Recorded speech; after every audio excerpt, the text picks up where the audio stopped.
What is up, YouTube? It's Kingfisher745, and welcome to episode 35 of All Hail the King.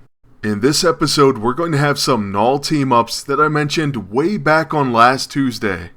Now, if you missed that segment on the From the Helicarrier podcast, you can check it out at www.thehelicarrier.com. Also, like always, there will be a link in the description below. So with that being said, let's go ahead and get into our first team-up, which happens to be my favorite of the bunch. This team is going to feature Null, the Breaker of Worlds, and Avalanche. So not only do we have a master of ground attacks in Avalanche, there are also even more benefits to using him than his passives or even his ground attacks. One that won't come up in this video but will definitely come up in PvP is the fact that his level 1 has Opportunist. This means that Faultline can place cornered and off balance on an enemy. So for example, it can put cornered on Groot, and then that way he won't protect against You're Not Worthy. Then in the same way, Avalanche can stop an enemy from counterattacking, and so this will really help cut down on Null's weaknesses, mainly that You're Not Worthy can be protected against and countered. Then another obvious reason this team up is great is because they can feed off of each other's ground attacks. Avalanche's two passives alone make this team great. First, he has Making Waves. Gains an increasing damage buff whenever an ally uses a sonic or ground attack. Then he also has Sky is Falling. Allies' sonic and ground attacks have a 50% chance to create falling debris. Then Meteor Swarm stacks are supposed to be increased by magic and ground attacks. And Meteor Swarm is of course Null's debuff that deals damage at the beginning of each round. Also, it can't be removed by status removal effects. So yes, as you can see throughout this fight, there is quite a bit of falling debris and just overall damage. In fact, we're finally going to use that level 9, and World Breaker will place some stacks of Meteor Swarm on the enemies. These stacks can really add up in a hurry, and they easily take out the enemy Red Hulk. Next, we'll finish off Pestilence Beast, and then move on to the second match. For the second match, we're going to be using the same team, just because the first one was kind of an introduction, and also, like I said, they are my favorite. Now, one thing that I do want to mention is, I was seeing a lot of Quick Lock teams. That's kind of odd to me because there was a buff to Combo Breaker, but maybe these teams haven't learned their lesson yet. If I continue to see them, I'll definitely be starting out the PvP season with Iron Fist. But hey, we'll try to do our best without him or Rafshank, and so let's go ahead and use the Blackest Void. We know that this is going to make Psylocke use mental coordination, so we don't have to worry about her attacking. Next up on Avalanche's turn, we're going to use Epicenter, and that's going to place Exhausted on all the enemies. Then I'm going to use his level 1 Fault Line on the enemy agent. After that attack hits, we're also going to get a Falling Debris, and then on the evil agent's turn, because of Exhausted, he's going to end up wasting it. I have to say I love Avalanche's quick action Epicenter. So then on Null's turn, we of course use You're Not Worthy, but unfortunately we take 2 counterattacks, and he's almost knocked out. Unfortunately for the enemies, he is not. So we're going to go ahead and use a Ragnarok'em Sock'em, and then we'll see what happens next. First, let's see if our Disoriented pays off, and it does, and then Quicksilver's second Blinding Punches misses our agent. He'll take some feedback for his trouble, and then we do get a preemptive Fatal Fist counter that very possibly saved our team and especially Luke Cage. Next, with my agent, I'm going to use the Light Fantastic. This should hopefully keep Null around. Then I'm going to use the Ex-Oblivion, followed by the Hand of Apocalypse. This is great because if Quicksilver didn't have off balance before, he will now. Next, on Psylocke's turn, she takes a Fatal Fist, and that's before she uses Kinetic Shield. So yes, even on a non-offensive action, she still gets hit with a preemptive counter. Then with Avalanche, I'm going to use the big one, and as a bonus, we get some fallen debris. Speaking of things falling from the sky, after I use You're Not Worthy, we're finally going to use Null's level 9.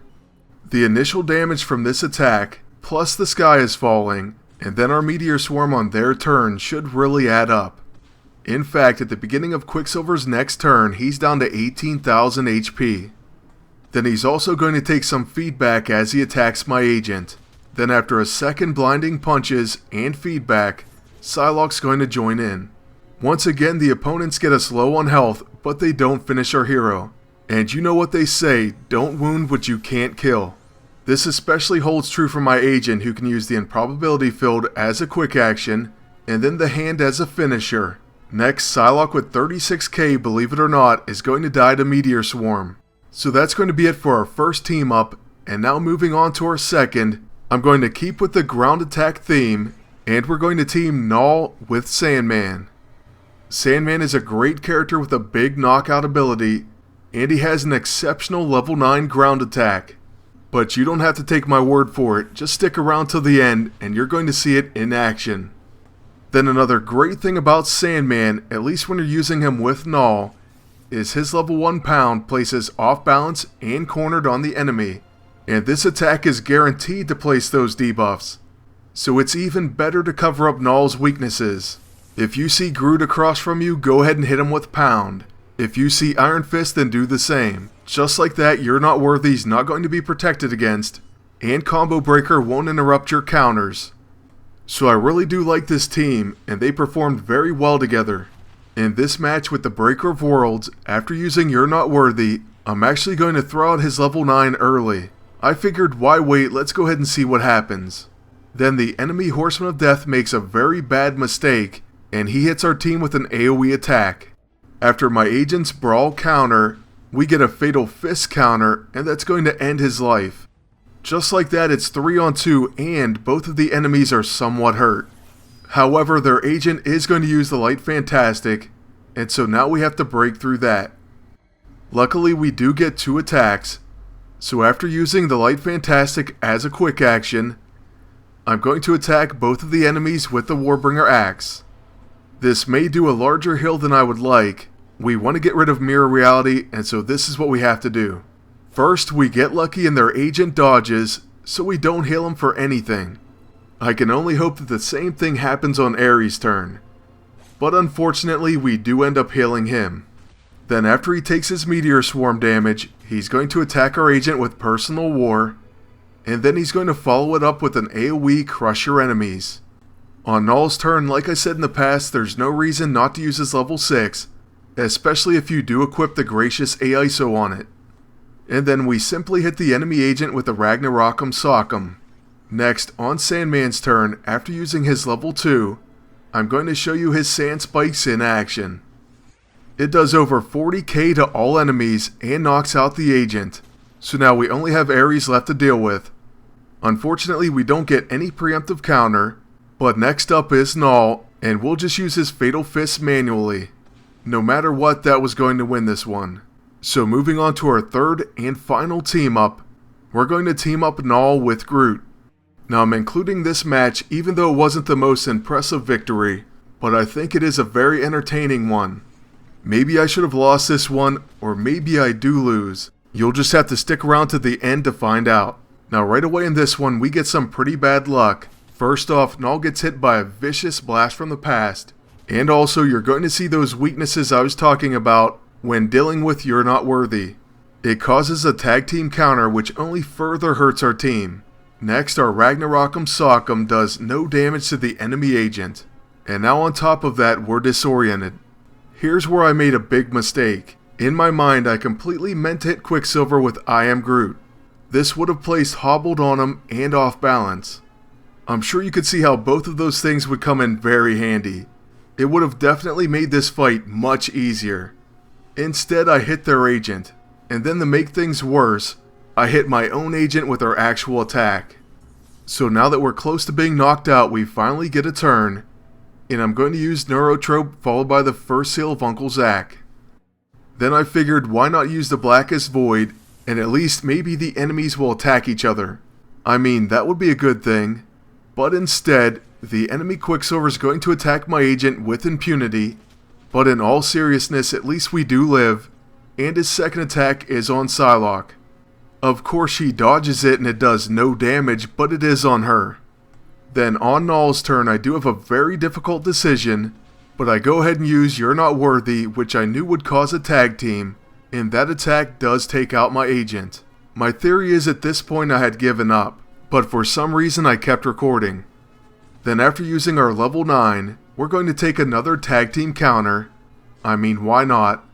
but Quicksilver at least does start taking bleed damage. I'd have to say at this point this fight looks pretty bad. I'm not a mind reader, but I bet that most of you thought, there's no way I'm going to win.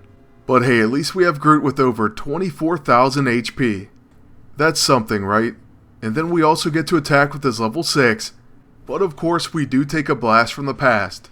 The good news is the enemy agent is now knocked out, but the bad news is they get 3 attacks in a row. Luckily Psylocke won't actually use hers, and then Quicksilver is going to finish our null.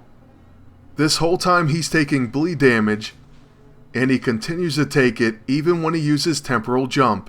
So now Groot the Great with only 3,200 HP is going to try to finish off Psylocke with over 40,000.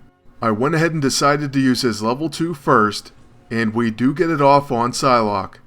So next we're going to use his level 9, and we end up doing 57,000 damage and winning this fight.